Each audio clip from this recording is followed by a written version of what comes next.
tardes. Guten Morgen, Mama.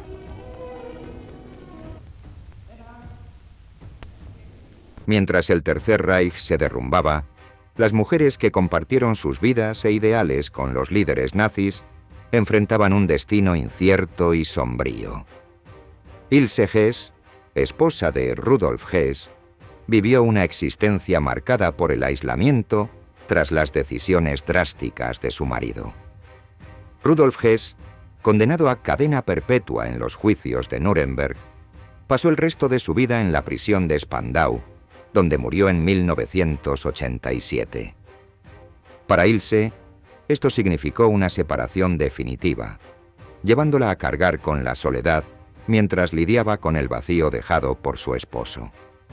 En un intento por preservar su memoria, Ilse escribió el libro Rudolf Hess, Ich spreche die Wahrheit, donde defendía su inocencia y lo describía como un idealista incomprendido. Margarete Himmler, por su parte, ejemplificaba los valores del régimen nazi en su propia vida. Con una personalidad seria y llena de convicción ideológica, Margarete abrazaba fervientemente las ideas de superioridad racial y llegó hasta afirmar con orgullo que habían construido algo que el mundo jamás olvidaría. Bienvenido a Wartime Archive. Margarete Himmler, la esposa a la sombra del Reichsführer. En 1927, Heinrich Himmler conoció a Margarete Sigrod Boden durante un viaje en tren entre Múnich y Berchtesgaden. Margarete, entonces una enfermera divorciada, encarnaba el ideal ario según los parámetros del régimen. Alta, rubia, de ojos azules y protestante. En contraste, Himmler distaba mucho del modelo físico que promovía. Era un hombre delgado, miope y con marcadas inseguridades respecto a su apariencia. A sus 27 años, su salud frágil le impedía participar en actividades físicas extenuantes o disfrutar de comidas copiosas, lo cual acentuaba su descontento personal. En busca de compensar estas inseguridades, encontró consuelo en la disciplina estricta y en la autoridad que le brindaba el uniforme nazi.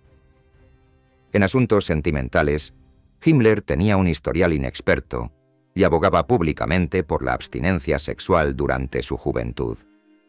No obstante, con el paso del tiempo expresó arrepentimiento por aquella postura y reveló que no tuvo su primera experiencia íntima hasta los 28 años. En contraste, Margarete destacaba por su confianza y atractivo, lo que la hacía resaltar en cualquier entorno. Para acercarse a ella, Himmler comenzó a regalarle libros sobre temas relacionados con sus obsesiones, como los masones y la supuesta conspiración judía mundial. Estas ideas resonaron en una Alemania plagada de prejuicios y crisis económica, captando también la atención de Margarete. Su compromiso ideológico quedó patente cuando vendió su participación en la clínica donde trabajaba, justificando su decisión con una frase llena de prejuicio. Un judío siempre sigue siendo un judío, refiriéndose a su socio. A pesar de ser tímido, Himmler supo perseverar en sus intentos de cortejo. Le enviaba cartas cargadas de romanticismo que firmaba como «Tu Landskenette», un apodo que evocaba a los mercenarios alemanes medievales, fieros y solitarios. Margarete respondía con mensajes llenos de optimismo y sueños compartidos. Tenemos que ser felices. Sin embargo, su relación parecía basarse más en el cariño mutuo que en la pasión arrebatadora. Margarete, 7 años mayor que Himmler, nunca logró encajar dentro del entorno familiar de su marido. La familia Himmler, profundamente católica, se mostró crítica hacia ella por ser protestante, divorciada y prusiana. Su nerviosismo y torpeza social no hicieron más que alimentar los prejuicios hacia su persona. Incluso la madre de Heinrich expresó dudas acerca de si Margarete perjudicaría la reputación familiar. A pesar de la falta de aceptación, La pareja contrajo matrimonio el 3 de julio de 1928 en Berlín-Schönberg. La familia Himmler estuvo totalmente ausente de la ceremonia. Poco más tarde, el 8 de agosto de 1929, nació Gudrun Himmler, quien se convirtió en el centro emocional de su padre. Con ojos azules y un encanto angelical, Gudrun, afectuosamente llamada Pippi, sería la única hija legítima de Heinrich Himmler y la niña a quien dedicó gran parte de su afecto y atención. El nombre Gudrun no fue una simple coincidencia, sino una elección cargada de profundo simbolismo. Himmler, cautivado por la literatura germánica desde joven, probablemente lo eligió en honor a la Saga de Gudrun, una obra que celebraba las virtudes de la mujer nórdica, idealizada como digna de los mayores sacrificios por parte de los hombres. No obstante, tras el nacimiento de Gudrun, Margarete no volvió a concebir, lo que impulsó a la pareja a adoptar un niño, hijo de un soldado de las SS caído en combate. Sin embargo, este niño nunca logró encontrar en su nueva familia el afecto que tanto necesitaba. En su diario, Margarete lo describió como mentiroso, ladrón y de naturaleza criminal, por lo que fue enviado primero a un internado y luego a una nápola, escuelas diseñadas para formar a la élite del Reich. Mientras tanto, Gudrun cumplía sobradamente con las expectativas familiares. Su madre la describía como cariñosa y gentil, convirtiéndose rápidamente en el centro de las atenciones de Margarete, quien solía escribir en su diario lo maravillosa que era su querida Pippi. Sin embargo, la dinámica familiar distaba mucho de ser idílica.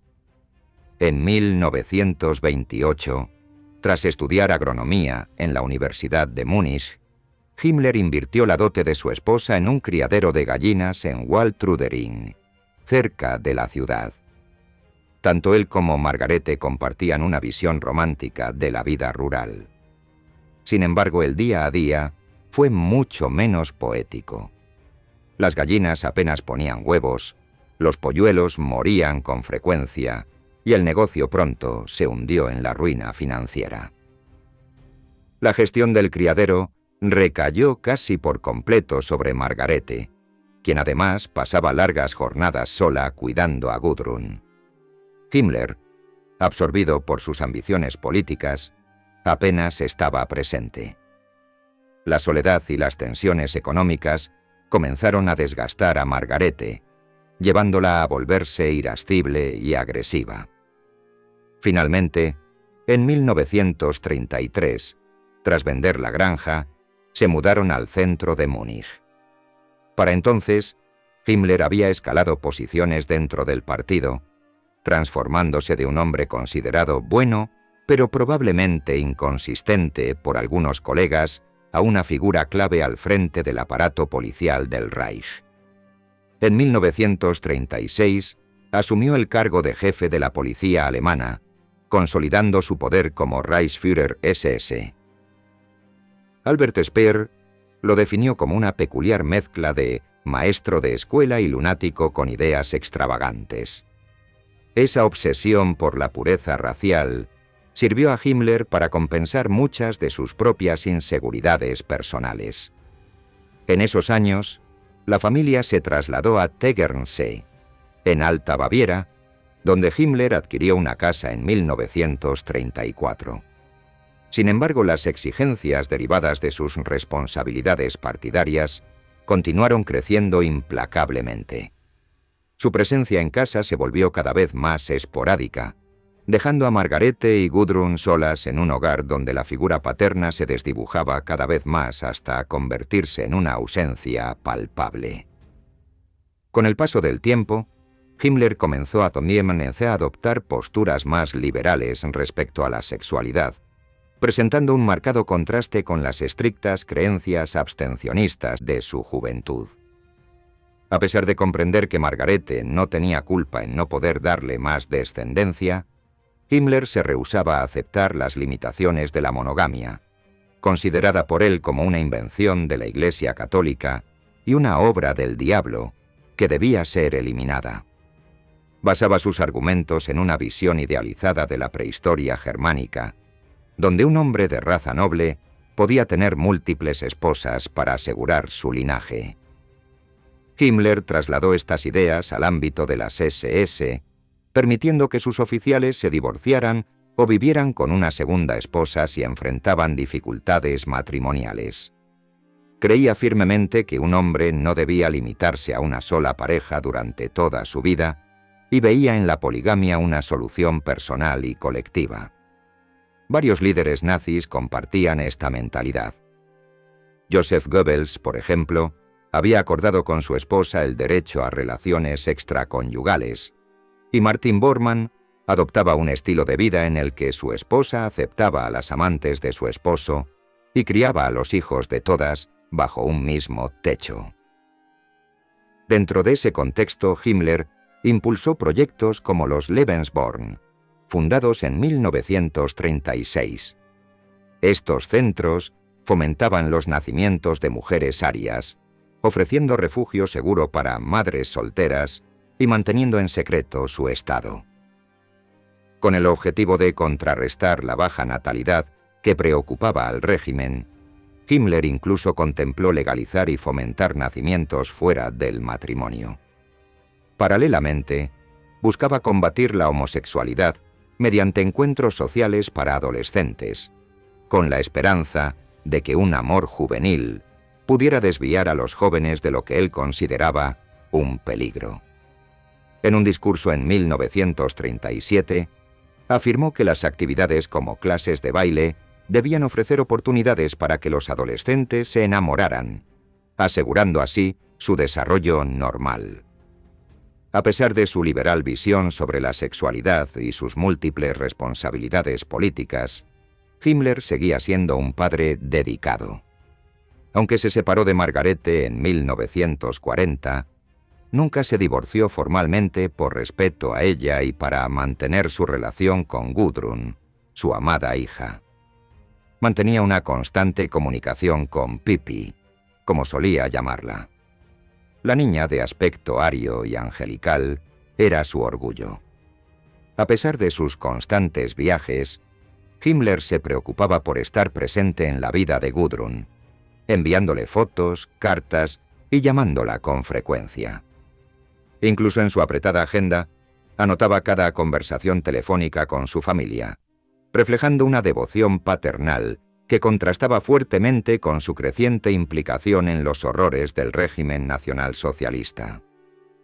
Cuando Heinrich Himmler fue capturado en 1945, se identificó con firmeza. «Mi nombre es Heinrich Himmler». Poco después, falleció repentinamente bajo custodia británica. A pesar de haber recibido atención médica, no pudieron salvarlo. Así terminó la vida de uno de los hombres más temidos del Tercer Reich. Para Margarete Himmler, mayo de 1945 marcó un punto de inflexión drástico en su existencia. Hasta entonces, había ocupado el lugar de esposa de una de las figuras más influyentes del régimen nazi, amparada por el privilegio y el estatus que dicha posición le otorgaba. Sin embargo, con la derrota del Tercer Reich, su universo se derrumbó. Apenas un par de meses después, el 13 de julio del mismo año, Margarete accedió a ser entrevistada por Anne Stringer, corresponsal de United Press. Durante la conversación, admitió estar al tanto de las actividades que su esposo desempeñaba como líder de la Gestapo. No solo expresó orgullo hacia él, sino que subrayó que en Alemania una esposa jamás sería cuestionada por las acciones de su marido. Cuando Stringer le preguntó acerca de sus sentimientos respecto a los acontecimientos recientes, incluida la muerte de Himmler, Margarete reaccionó con una frialdad que sorprendió a la periodista. Simplemente cruzó las manos y se encogió de hombros, proyectando una perturbadora indiferencia. Stringer describió a Margarete como una mujer inexpresiva, casi carente de emociones, aparentemente incapaz de asimilar el impacto humano y político que la derrota del régimen nazi y la pérdida de su esposo habían acarreado. Margarete y su hija Gudrun permanecieron detenidas hasta noviembre de 1946 en el campo 77 para mujeres en Ludwigsburg, como parte del proceso de desnazificación. Durante su reclusión, se les ofreció salir en libertad. Sin embargo, Margarete rechazó abandonar el recinto. Alegaba no tener recursos económicos, temía un posible linchamiento y no sabía a dónde ir. Finalmente encontraron refugio con un pastor llamado Bodelschwingh, que las acogió en un convento hospicio protestante donde fueron registradas como personas con supuestas afecciones mentales. En su estancia en el convento, las monjas intentaron interactuar con Gudrun, pero la niña se mostró distante y repetía constantemente su deseo de permanecer como su padre, insistiendo en mantener su fe católica. Aunque Himmler había renunciado a la Iglesia en su adultez, solía rezar con su hija cada noche, un hábito que dejó una profunda huella en Gudrun. Las religiosas notaron que la niña rara vez exteriorizaba sentimientos. No derramaba lágrimas ni mostraba alegría. Ambas permanecieron en el convento hasta 1952, cuando decidieron partir, marcando el inicio de un nuevo capítulo lejos del refugio religioso tras los desastres de la guerra y su vínculo con uno de los principales arquitectos del nazismo. Reinsertarse en la sociedad alemana de posguerra fue un desafío para Margarete. Subsistió principalmente gracias a una modesta pensión y al apoyo de antiguos camaradas de las SS. Optó por llevar un perfil bajo, evitando apariciones públicas significativas y manteniendo una postura ambigua con respecto al nazismo. No manifestó arrepentimiento alguno por los actos del régimen ni por las acciones perpetradas por su esposo. El papel exacto de Margarete y su nivel de conocimiento sobre los crímenes de guerra sigue siendo objeto de discusión entre historiadores alemanes. Peter Longerich sostiene que es probable que desconociera los secretos oficiales manejados por Heinrich Himmler, pero enfatiza que ella los compartía firmemente los ideales nacionalistas y antisemitas del régimen. Jürgen Matthäus coincide en esta perspectiva y agrega que Margarete disfrutó plenamente de los beneficios económicos provenientes del estatus y posición política de su marido. Margarete Himmler falleció en Múnich el 25 de agosto de 1967 a los 73 años. Pasó sus últimos años intentando mantenerse en el anonimato mientras lidiaba con problemas cardíacos y diabetes, arrastrando consigo el peso del legado oscuro al que estuvo inexorablemente vinculada. Henriette von Schirach, la mujer del protector del Reich. El destino de Henriette von Schirach, esposa de Baldur von Schirach, se presenta como un caso peculiar dentro del contexto histórico del nazismo. Aunque nunca se posicionó abiertamente en contra de Adolf Hitler ni de las políticas del régimen nazi, su figura quedó marcada como una de las pocas mujeres que se atrevió a confrontar al líder del Tercer Reich. Nacida el 3 de febrero de 1913, Henriette Hoffmann era hija de Heinrich Hoffmann, el fotógrafo personal de Hitler. Desde una edad temprana, estuvo inmersa en el círculo íntimo de los altos jerarcas nazis, dado que su familia frecuentaba reuniones donde el propio Hitler era un invitado habitual. En este ambiente creció y se forjó su relación con los principales líderes del partido. En 1932, con solo 19 años, contrajo matrimonio con Baldur von Schirach, un ambicioso miembro del movimiento nacionalsocialista con gran proyección en el régimen. La boda tuvo un carácter emblemático, celebrada con Hitler como testigo en uno de sus apartamentos privados. La pareja, acostumbrada a una vida de lujos y privilegios, representaba el ideal que el partido quería proyectar. Juntos tuvieron 4 hijos y se posicionaron como figuras influyentes tanto dentro del nacionalsocialismo como en la sociedad alemana. Henriette llegó a trabajar como secretaria del propio Hitler, mientras que Baldur lideraba a las juventudes del Reich y más tarde ocupó el cargo de Gauleiter en Viena. El punto de inflexión en la vida de Henriette ocurrió en 1943. Durante una visita a Ámsterdam, fue testigo de la brutal deportación de judíos, una imagen que la conmocionó profundamente. Convencida de que su posición privilegiada le permitiría influir en Hitler, decidió enfrentarlo directamente para expresar su indignación y pedir la moderación de tales acciones. Sin embargo, esta confrontación tuvo consecuencias desastrosas. En una tensa conversación en la residencia vacacional de Berghof, Hitler reaccionó con desprecio. «Eso es lo último que necesito. Sentimentalismo sobre esas mujeres judías».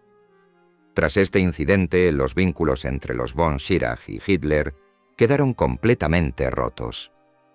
Después del colapso del régimen nazi, Baldur von Schirach fue juzgado en Nuremberg por crímenes contra la humanidad y sentenciado a 20 años de prisión.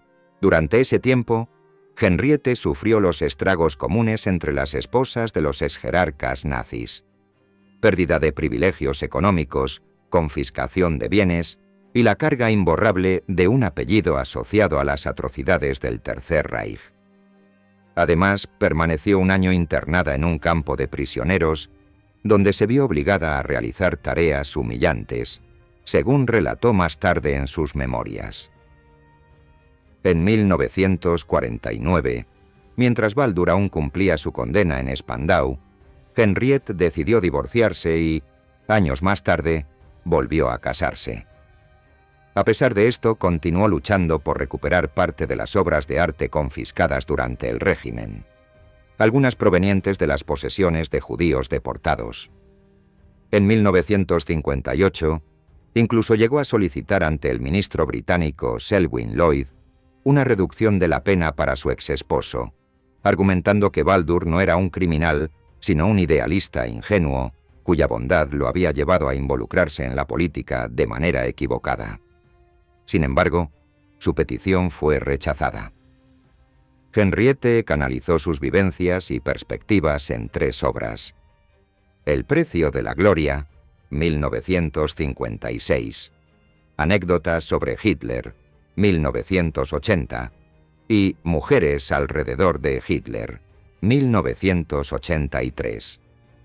Estas publicaciones intentaron humanizar la figura de Hitler, calificándolo incluso como un austríaco acogedor, lo que generó rechazo tanto entre historiadores como en la opinión pública. Su falta de arrepentimiento por las acciones del régimen y su postura ambigua dejaron una sombra sobre su legado. Henriette von Schirach falleció el 18 de enero de 1992.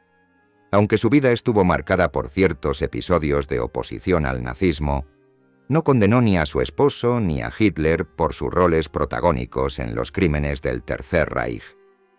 Su figura quedó para la posteridad como otro ejemplo controvertido de quienes permanecieron visiblemente insensibles al horror del Holocausto, incapaces de asumir plena responsabilidad o arrepentimiento por su participación o complicidad con el régimen.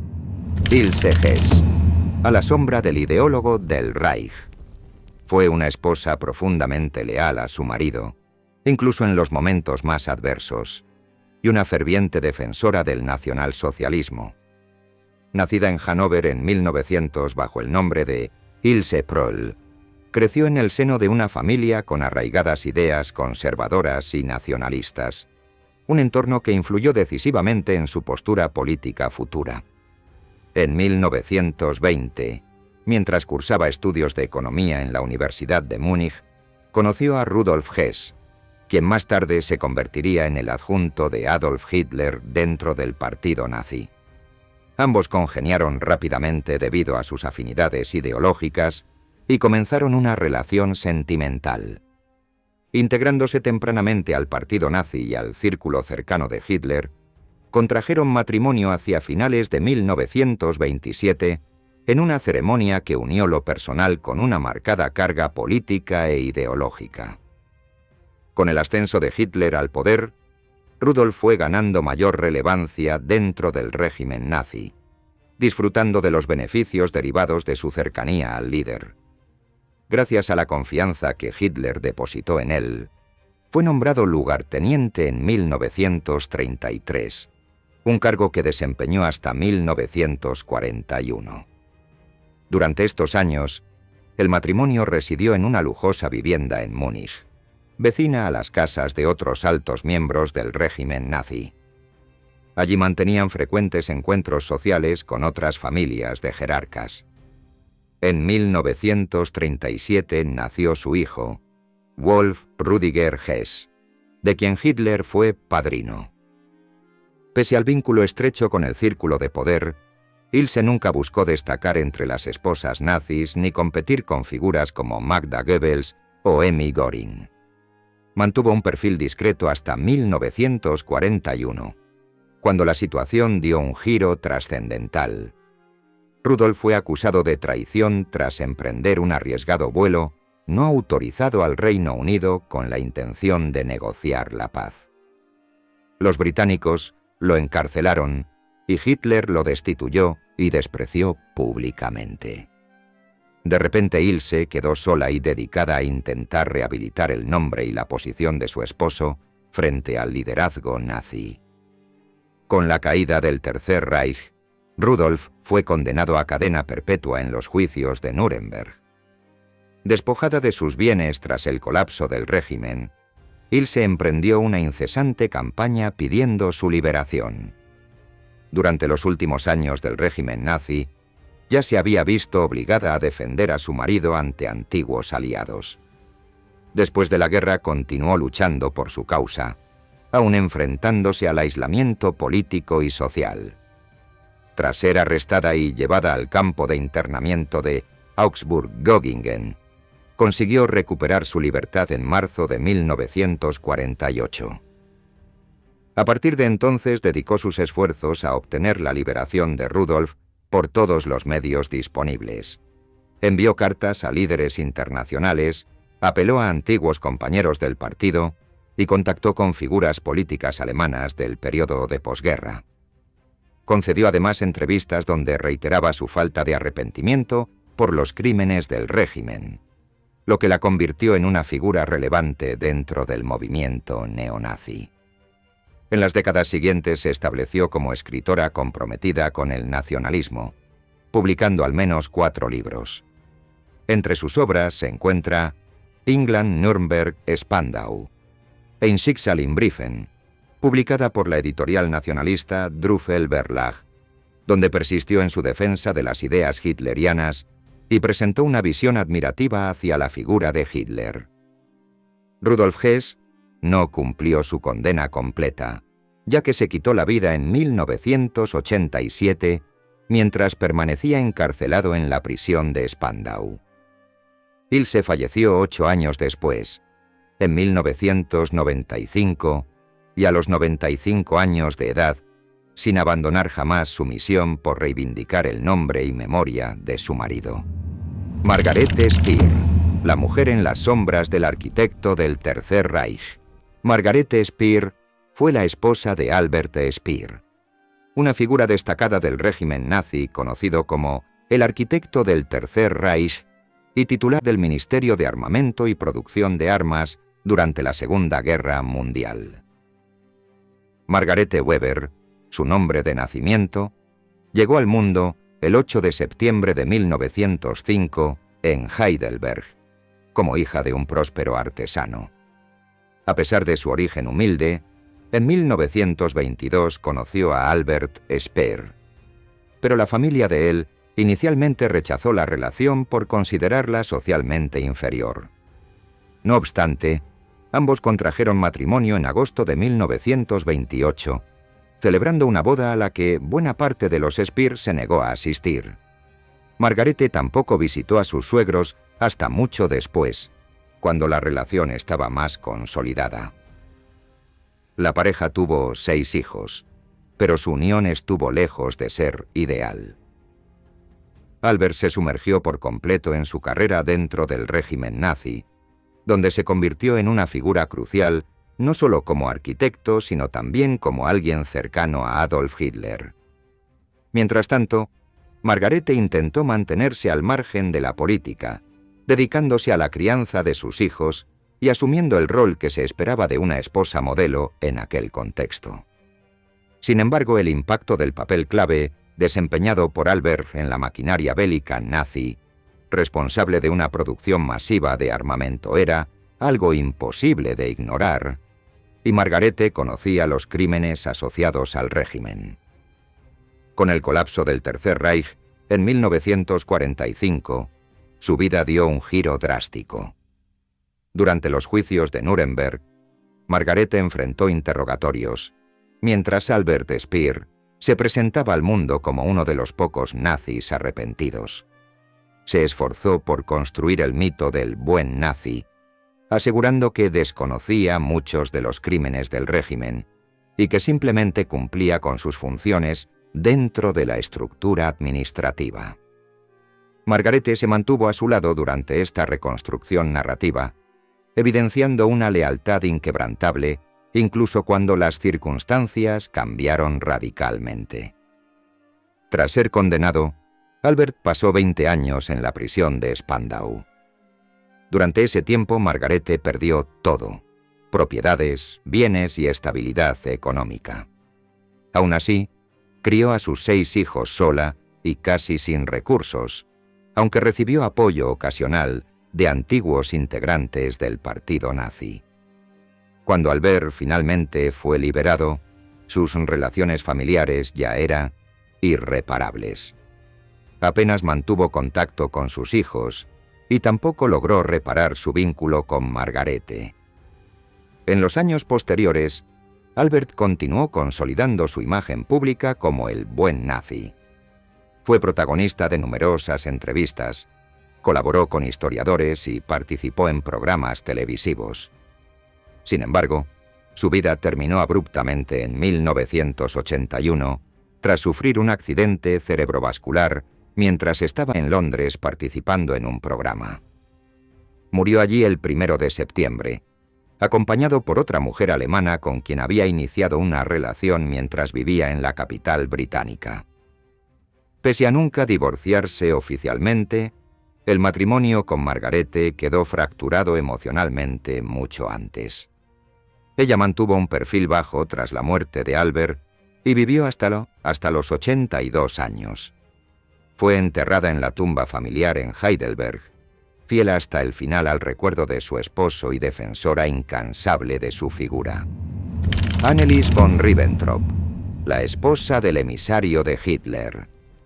Anna Elisabeth Henkel, esposa de Joachim von Ribbentrop, quien desempeñó el cargo de ministro de Asuntos Exteriores durante el nazismo entre 1938 y 1945, nació en Wiesbaden el 21 de enero de 1896. Proveniente de una familia aristocrática ligada a la producción de champán, forjaron una inmensa fortuna en este sector. Su padre, Otto Henkel, era propietario de la empresa Henkel Company, Sektkellerei, lo que permitió que Anna creciera rodeada de lujos y en un entorno social de alta influencia. Fue en este contexto que conoció a Joachim mientras participaban en un partido de tenis.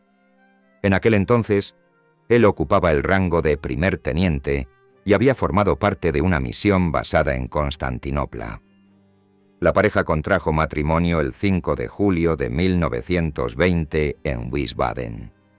Establecieron su hogar en Berlín-Dahlem y tuvieron 5 hijos. Su residencia se convertiría desde 1932 en un punto de encuentro para dirigentes nazis tras la afiliación de Joachim al partido. Joachim, impresionado por la oratoria y carisma de Adolf Hitler, se unió formalmente al NSDAP en mayo de ese mismo año, un paso al que Annelies no tardó en sumarse. El rol de Joachim en el ascenso definitivo de Hitler al poder resultó estratégico. Aprovechó sus conexiones para facilitar negociaciones clave entre el canciller Franz von Papen y Hitler en los años 1931 y 1932, periodo crucial para la transición del régimen de la República de Weimar hacia el Tercer Reich. Las reuniones privadas que organizó junto con su familia jugaron un papel esencial, lo que le valió a Joachim el reconocimiento por parte de Hitler y posteriores nombramientos como diplomático y ministro de Asuntos Exteriores. En este escenario, Annelies disfrutó de los privilegios del régimen: riqueza, prestigio social, viajes al extranjero acompañando a su esposo y la oportunidad de recibir a figuras políticas y diplomáticas en su residencia. Sin embargo, también compartió las ideologías del partido y su implicación en las dinámicas del régimen. El rol desempeñado por Joachim von Ribbentrop lo llevó a ser condenado a muerte por el Tribunal de Nuremberg en 1946. Durante el tiempo que permaneció en prisión, Annelies lo visitó frecuentemente y brindó testimonio en su defensa. Tras su ejecución el 16 de octubre de ese año, la vida de Annelies dio un vuelco radical. Se encontró en una situación precaria, desposeída económicamente, aislada socialmente y con su apellido marcado por los crímenes del nazismo. En un intento inicial por escapar hacia Renania, fue detenida y encarcelada en el campo de internamiento de Dachau. A pesar de las adversidades, Annelies dedicó esfuerzos a difundir escritos póstumos de su esposo e incluso publicó un libro sobre las causas de la Segunda Guerra Mundial.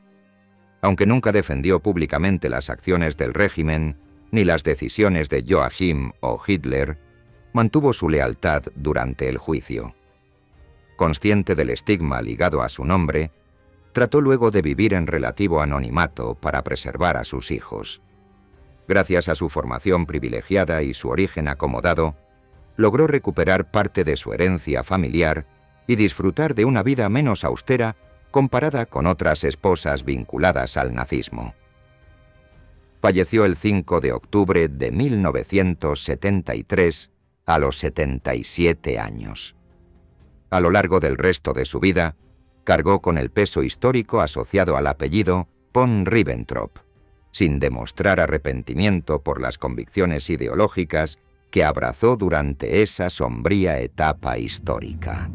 Gerda Bormann, la mujer tras el confidente del Führer. Gerda Busch, esposa de uno de los más influyentes líderes nazis y secretario personal de Adolf Hitler, transitó un camino que la llevó de ser un ejemplo maternal del régimen a un trágico final en los años posteriores a la guerra. Nacida el 23 de octubre de 1909 en Constanza, Gerda creció en un entorno profundamente marcado por las ideas del Partido Nacional Socialista, inculcadas por su padre, Walter Bach, un destacado funcionario partidario desde los años 20. Fue en reuniones con su padre donde Martin Bormann, futuro esposo de Gerda, la conoció siendo aún muy joven. Por aquel entonces, Bach ejercía como jefe de la Comisión de Investigación y Conciliación, encargada de mediar en las disputas internas del partido, lo que hacía frecuente la visita de importantes figuras nazis, entre ellos Adolf Hitler. A los 19 años, Gerda contrajo matrimonio con Bormann en una ceremonia apadrinada por el propio Führer y Rudolf Hess. Durante los siguientes 12 años, el matrimonio tuvo 10 hijos, en perfecta sintonía con los principios nazis que promovían la procreación de alemanes arios y veneraban el rol de las mujeres como piezas clave del régimen en su papel de madres. Gerda no solo cumplía con estos ideales, sino que era una ferviente defensora del nacionalsocialismo. Apoyó abiertamente a su esposo y compartía plenamente su visión y acciones políticas. Su lealtad llegó al extremo de tolerar públicamente el romance extramatrimonial de Bormann con la actriz Manja Behrens. Además, promovió iniciativas como la creación de una comunidad reproductiva nórdica que se adecuara a los estándares raciales arios defendidos por el régimen. Con la llegada de Hitler al poder, Martin ascendió rápidamente en la jerarquía nazi hasta convertirse, tras la expulsión de Rudolf Hess en 1941, en secretario personal del Führer. Durante este periodo, Gerda vivió rodeada de lujos y privilegios en Obersalzberg, mientras acompañaba a su esposo en su ascendente carrera política. No obstante, la caída del Tercer Reich marcó un giro radical en su vida. Con la desaparición de Martin Bormann tras el fin de la guerra, Gerda fue identificada como esposa de uno de los nazis más buscados y sometida a detenciones en distintos centros. Perdió todo: su posición social, sus recursos financieros y cualquier vestigio de influencia. Aunque finalmente fue liberada en 1946, no logró superar las dificultades para reintegrarse en una sociedad que la señalaba por su pasado ni el peso del legado criminal de su esposo. Se trasladó a Italia junto a sus hijos, pero enfrentó la pobreza y el aislamiento social. Su situación fue agravada por la enfermedad. Tras ser diagnosticada con cáncer, falleció el 23 de marzo de 1946 en Merano, dejando huérfanos a sus 10 hijos. La trayectoria de las esposas de los jerarcas nazis varió considerablemente tras el colapso del régimen. Aunque afrontaron destinos diversos, todas compartieron el estigma y las consecuencias sociales derivadas de ser compañeras de líderes involucrados en crímenes de guerra. Rápidamente pasaron del lujo a la miseria y tuvieron que decidir entre arrepentirse por el pasado o luchar por reivindicar a sus maridos. Algunas mantuvieron su lealtad al nazismo hasta el final, mientras que otras optaron por buscar un nuevo comienzo desde el anonimato. Emmy Göring, la primera dama del Reich. Emmy Sonnemann encarnó por diversas razones el ideal de esposa nazi, según los estándares y expectativas del régimen. Su papel la llevó a formar parte del trío que durante años se disputó el simbólico título de Primera Dama del Tercer Reich, junto a Magda Goebbels y Eva Braun. Nacida en Hamburgo en 1893, Emmy creció en el seno de una familia acomodada, propietaria de una fábrica de chocolates. Gracias a su talento e imponente figura física, Emmy inició una destacada carrera como actriz desde los 20 años, participando en numerosas películas mudas y obras teatrales que le otorgaron un considerable renombre.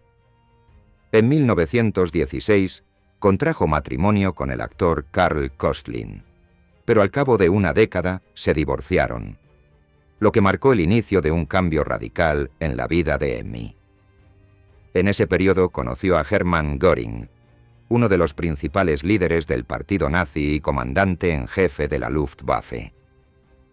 En 1934, mientras Göring era presidente del Reichstag, Emmy recibió el título de actriz estatal prusiana.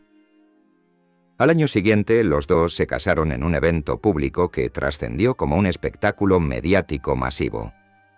Adolf Hitler fue padrino de la boda, mientras aviones de combate sobrevolaban la celebridad y un desfile de 30.000 soldados acompañaba la ceremonia que culminó en la Cancillería del Reich. Se dice que un embajador británico comentó durante el evento que parecía que Alemania había restaurado la monarquía.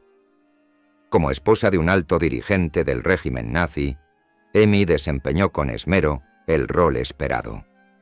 Organizó con entusiasmo reuniones sociales para la élite del partido, apoyó públicamente las decisiones de su esposo y del Führer, y dio a luz a su única hija, Eda, en 1938. Hermann Göring llegó a afirmar que las mujeres alemanas debían limitarse a coger una olla, un recogedor, una escoba y casarse con un hombre. Emmy no solo cumplió con estos ideales, sino que los exaltó, respaldando incondicionalmente al régimen. A menudo recibía en su mansión a figuras internacionales prominentes como el duque de Windsor, Charles Lindbergh, el príncipe Pablo de Yugoslavia el príncipe heredero sueco Gustavo Adolfo o el rey Jorge de Grecia. Este protagonismo despertó recelos entre las principales esposas del régimen nazi. De hecho, sus tensiones con Eva Braun llevaron a que Hitler interviniera personalmente, exigiendo a Emmy que mostrase respeto hacia Braun bajo amenaza de prohibirle regresar a Berghof. Durante los años del nazismo, Emmy y su esposo disfrutaron de una vida opulenta financiada por saqueos sistemáticos, especialmente mediante la expoliación de arte perteneciente a familias judías deportadas. Su caída comenzó tras el fin del régimen. En 1946, mientras enfrentaba su inminente ejecución tras los juicios de Nuremberg, Hermann Göring se suicidó ingiriendo cianuro. Emmy y su hija Eda fueron detenidas y encarceladas por los aliados, donde fueron objeto de abusos por parte de los guardias. Al ser liberadas, se encontraron empobrecidas tras la confiscación de todos sus bienes. Entre ellos, una colección de pinturas hoy valuada en más de 3.600 millones de dólares actuales. Emmy perdió también su fabuloso guardarropa, considerado el más grande de Europa, quedándose únicamente con 2 vestidos. En 1947, un tribunal de desnazificación la condenó a trabajos forzados debido a su relación activa con el partido nazi. Posteriormente logró establecerse en un pequeño apartamento en Múnich, donde vivió los siguientes años enfrentando el aislamiento social y las dificultades para reintegrarse en la sociedad alemana.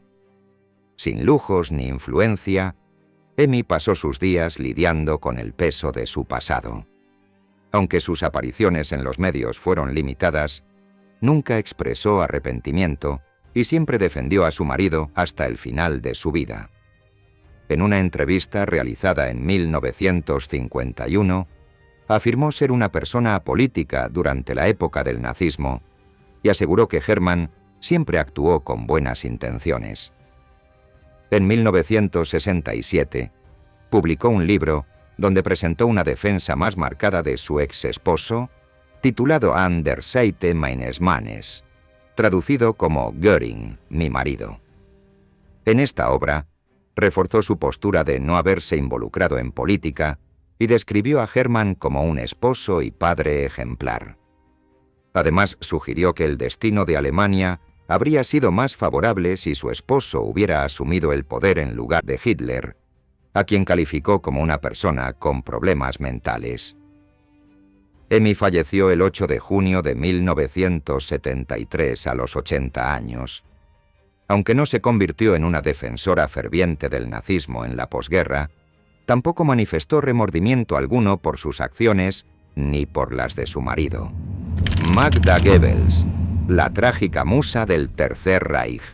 Durante 13 años, Eva Braun permaneció al lado del Führer, aunque nunca alcanzó la prominencia pública que tuvo Magda Goebbels, considerada la verdadera primera dama del nacionalsocialismo. Nacida el 11 de noviembre de 1901 en Berlín, Magda era hija de Auguste Behrendt, una criada, y probablemente del ingeniero Oskar Richtl, quien se casó con Auguste, pero no otorgó su apellido a la niña. Después de su divorcio de Günther Quandt, en 1929, Magda comenzó a asistir al Club Nórdico, una institución fundada en 1909 que promovía la superioridad nórdica y en ese momento simpatizaba abiertamente con el nazismo. Su conexión con el partido nazi se intensificó cuando asistió a un mitin de Goebbels en el Palacio de Deportes. Poco después, se afilió al partido y gracias a su entorno social, fue bien recibida, involucrándose profundamente desde el inicio. En 1930, fue nombrada secretaria de Goebbels. De los diarios de Goebbels y testimonios de contemporáneos, se desprende que ambos se enamoraron rápidamente. Si bien Magda sentía una adoración ciega por Joseph Goebbels, su entusiasmo por Adolf Hitler fue incluso mayor. Desarrollaron una profunda relación y ella entró en su restringido círculo femenino de amistades. Sobre ella, el Führer dijo: «Esta mujer podría jugar un papel importante en mi vida, incluso si no me caso con ella. Podría ser el polo opuesto, femenino, de mis instintos masculinos». En diciembre de 1931, menos de un año y medio después del mitin en el Palacio de los Deportes, Magda respondió a las súplicas de Goebbels casándose con él. Curiosamente, la boda se celebró en una propiedad familiar de los Quandt en Severin. Sin embargo, su verdadera fascinación no era por Goebbels, sino por Hitler, a quien admiraba casi delirantemente. El Führer incluso actuó como padrino durante el enlace matrimonial el 19 de diciembre de 1931. Magda se integró en el círculo cercano del líder nazi y su relación con Hitler se convirtió en un complemento platónico de la que compartía con Goebbels. Los tres formaron un trío en el que Magda desempeñaba el papel de musa del Führer y consorte de su lugarteniente. Tras su matrimonio, los Goebbels se trasladaron a una lujosa mansión en la Reichskanzlerplatz, que llegó a ser el centro de fiestas y reuniones de la alta sociedad berlinesa y sede operativa del líder del Tercer Reich. En los años siguientes, la pareja tuvo 6 hijos, cuyos nombres comenzaban con la letra H, en honor al líder adorado: Helga, Hildegard, Helmut, Holding, Hedwig y Heidrun. Magda fue la primera mujer galardonada con la Cruz de Honor de la Madre Alemana, un premio que la convertía en un ejemplo a seguir para las madres alemanas. La relación personal entre Magda y Hitler sigue envuelta en un velo de especulación y misterio. Algunos incluso afirman que mantuvieron un vínculo amoroso formal. En una ocasión, Magda confesó a la cineasta del régimen, Leni Riefenstahl: «También amo a mi esposo, pero mi amor por Hitler es más fuerte. Por él estaría dispuesta a abandonar este mundo». Sin embargo, más allá de este íntimo comentario dirigido a Riefenstahl, no existe evidencia concreta que confirme tal relación. Dados el magnetismo y el poder que logró acumular Hitler, no resulta difícil imaginar que cualquier mujer influente del Tercer Reich podría haber sido vinculada románticamente con él en rumores similares. En los meses previos a su llegada al poder, Hitler pasó largos periodos en Berlín. Los Goebbels lo acogieron con los brazos abiertos en su residencia del exclusivo barrio de Reichskanzlerplatz.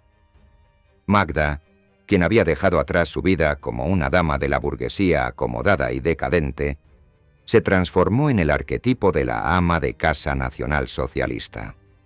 Cada día preparaba personalmente la comida para Hitler y se encargaba de enviársela al hotel donde residía durante ese tiempo, mientras cumplía con su cometido como aspirante a canciller. Por las noches, la élite del partido nazi se congregaba en el hogar de los Goebbels, donde se tramaban decisiones cruciales. Por aquella casa desfilaron figuras que luego serían tristemente célebres dentro del régimen nacionalsocialista: Hermann Göring, Ernst Röhm y el despiadado Heinrich Himmler, quien por entonces solo encabezaba las todavía insignificantes SS. Todos ellos disfrutaron de la hospitalidad de Magda, de sus platos y su conversación. Las reuniones en Reichskanzlerplatz solían extenderse hasta altas horas de la madrugada. Ahí los dirigentes más influyentes del movimiento nazi urdían sus planes para demoler los restos de la República de Weimar y preparar el ascenso del futuro régimen.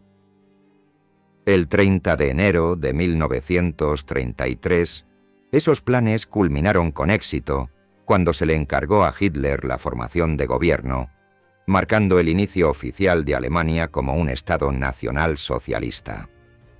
Los Goebbels se encontraban en primera línea para disfrutar del triunfo. Joseph, que había sido miembro del partido desde sus orígenes más combativos, soñaba con liderar el Ministerio de Educación y Cultura para plasmar sus utopías propagandísticas. Sin embargo, Hitler le ofreció algo mucho más ajustado a sus talentos: el recién creado Ministerio de Información y Propaganda, ideado prácticamente a medida. Tras obtener sus nuevos roles como figuras prominentes del régimen, los Goebbels se instalaron en un palacete acorde a su posición, la residencia del príncipe Leopoldo. Poco tiempo después, las autoridades locales les obsequiaron otra propiedad a orillas del lago de Bogen en Lanke, un complejo prusiano que Magda remodeló hasta convertirlo en una lujosa finca compuesta por 5 edificios. Uno de estos contaba con 21 habitaciones equipadas con tecnologías innovadoras para la época, como aire acondicionado o persianas eléctricas, detalles que revelaban el lujo extremo en el que vivían. A pesar del nuevo estatus de su familia, Joseph Goebbels no permitía a Magda ingresar a todos los espacios bajo su control. El ministro mandó construir un castillo privado reservado exclusivamente para su uso personal. Lo decoró en tonos rojos intensos y lo utilizaba como despacho, además de escenario ocasional para encuentros con sus amantes.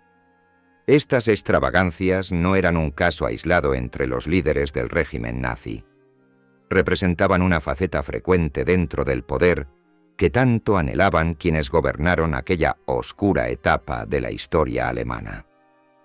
Sin embargo, la vida de la pareja más célebre de Alemania no estaba destinada a ser completamente idílica.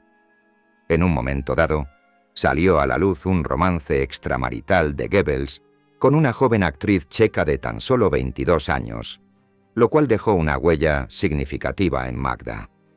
Aunque ella misma había tenido sus propios deslices amorosos, este suceso la afectó profundamente. Convencida de la fortaleza de su relación con el Führer, Magda decidió pedirle permiso para divorciarse de su esposo, sin anticipar las repercusiones políticas y sociales de tal solicitud. Un divorcio habría generado un enorme escándalo, dañando la imagen pública que el régimen nazi intentaba proyectar y mancillando especialmente la reputación del ministro de propaganda. Hitler, firme en su negativa, respondió con un rotundo no. Esa decisión, clara y definitiva, dejó atónita a Magda, quien comprendió de manera abrupta quién realmente controlaba tanto su vida como el destino de Alemania. Mientras Hitler dedicaba todos sus esfuerzos a convertir a Alemania en un imperio invencible destinado a perdurar 1000 años, evitó casarse hasta casi el final de su vida. Por su parte, Magda encontró en esta dinámica una oportunidad para destacar. Rivalizando con la pareja sentimental del Führer, logró consolidarse como la primera dama del régimen gracias a su propia habilidad e influencia. Su presencia era constante en eventos y celebraciones del partido nazi, mientras cumplía con lo que se esperaba de ella al convertirse en madre de numerosos hijos. El 22 de abril de 1945, con las tropas soviéticas cercando Berlín, los Goebbels solicitaron a Hitler permiso para acompañarle en el búnker. Como gesto de reconocimiento por su lealtad incondicional, Hitler le entregó a Magda la insignia de oro del partido que llevaba en su solapa. Este acto representó el punto más alto en su carrera, al mismo tiempo el preludio de un desenlace trágico. El 28 de abril, recluida en su cuarto del búnker, Magda escribió a su hijo Harald, quien servía en la Luftwaffe: «Nuestra espléndida idea se hunde, y con ella todo lo hermoso, admirable, noble y bueno que he conocido en mi vida. El mundo que seguirá después del Führer y el nacionalsocialismo no vale la pena ser vivido. Por ello he traído a los niños». 2 días después, Hitler se suicidó, terminando así con su propia vida, su régimen atroz y una guerra mundial que él mismo había iniciado. Al poco tiempo, Magda enfrentó su oscuro final. Con frialdad implacable, ingresó junto a sus 6 hijos en una habitación. Les administró somníferos seguidos de inyecciones letales. Uno a uno fueron cayendo en el sueño eterno. La mayor tenía 12 años. La menor no había llegado a los 5. Horas más tarde, Goebbels se preparó para seguirla en la muerte. Vestido con deliberada calma y ajustando minuciosamente su gorra caqui, subió acompañado por algunos guardias al exterior del búnker. Siguiendo órdenes estrictas, tras el suicidio, sus cuerpos debían ser incinerados para evitar que cayesen en manos soviéticas como trofeos macabros. Él eligió el disparo. Magda optó por el cianuro. Así llegó el final. Magda Goebbels, quien nació Beren, fue adoptada como Friedländer y Rietschel y dejó atrás su apellido marital cuando dejó de existir. Cuando los soldados soviéticos hallaron sus restos calcinados, estos fueron enterrados provisionalmente en los jardines del cuartel general del KGB en Magdeburgo. Unos 25 años después, fueron exhumados y reducidos definitivamente a cenizas, las cuales se esparcieron en el río Elba. Ni en sus peores pesadillas Magda podría haber imaginado un desenlace tan sombrío y definitivo.